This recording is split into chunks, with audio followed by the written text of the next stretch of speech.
มากินเกาเหลากันจ้ะเพื่อนๆนี่เนื้อเปื่อยเมื่อวานเหลืออยู่ทำเกาเหลากินนี่ใส่น้ำก่อนเลย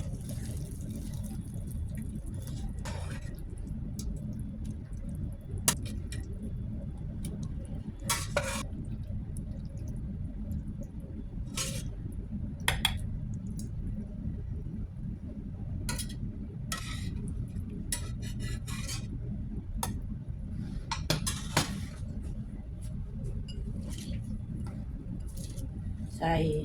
ผักชีใบเลื่อยจ้ะเพื่อนๆเกาเหลาของยายต่อ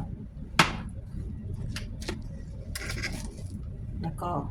ใส่พริกไป1 ช้อนจ้ะอู้เยอะมากเลยใส่ไปแล้วชักมาแล้วก็กระเทียมเจียวจ้ะเพื่อนๆสะดวกดีนี่มาจ้ะเพื่อนๆกินเกาเหลากันนี่เกาเหลาของยายต่อมาจ้ะเพื่อนๆ